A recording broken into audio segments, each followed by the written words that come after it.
Cancer. Hey, what's up mga kami? This is Colette. Let's do a card reading for you. Para sa aking Cancer, Sun, Moon, Rising. 12 Club, let's talk about your conversations. So, some of you are in a conversation. Anything, okay? So, pwedeng mag-resonate dito. Check the other videos if not, and you can watch this. This is for October 2025, but you can have this anytime you want, okay? Conversations, communications, one-on-one actually. So some of you are in a long-distance relationship or ang ilan sa inyo ay walang communication, okay? So what's gonna happen to Diamond? Well, there are some of you who will have a reconciliation or a reconnection, or sa susunod na pag-usap kayo, mas malinaw na yung conversation, hindi na misunderstanding, mapapala ninyo.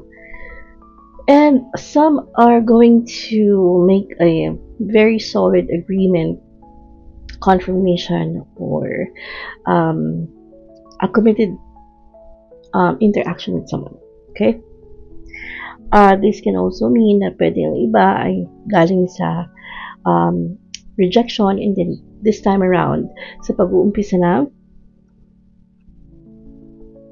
ng bagong buhay, from the 2 of Spades, 2 of Club, 5 of Spades, yung mga rejections na natanggap niyo, yung mga hindi natuloy na makapag-usap, yung mga plano na hindi mo magawa ng paraan, no actions, no letters, no news, no updates.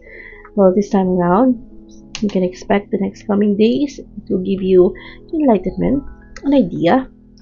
You will realize, you will understand that things are meant to happen. Especially it's about your success. You will have that vision or understanding of what will happen in the next coming years of your life.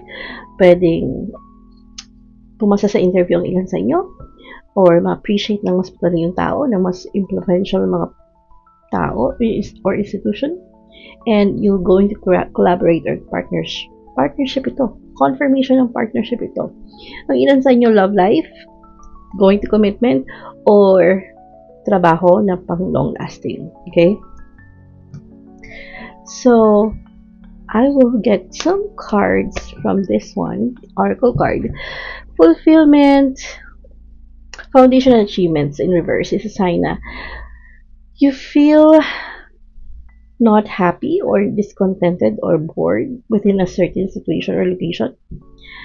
And yes, discontented, bored in a certain situation or location, because you're not getting any appreciation, rewards, or achievements. Okay, so moving forward in the next coming days, you will start to love again, or to be happy again, or to be more practical again. A new journey, a new story will come out. Justice in reverse is a sign that hindi ka nakakuha ng hustisya before, hindi ka makakuha ng tamang papel, ng tamang agreement, ng tamang lisensya.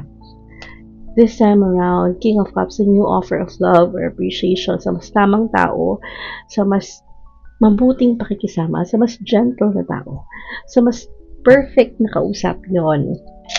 So, this is for you, Cancer, Sun, Moon, Rising. You are blessed to have a promotion, reward, or achievement. Hindi lang para sa iyo, kundi para sa siblings, relatives, or loved ones, or mga tinuturing na parang kapatid. Dahil you can be rich or masa-asenso sa pamumuhay, being wise or intelligent when it comes to your money-related things, resources, or pera.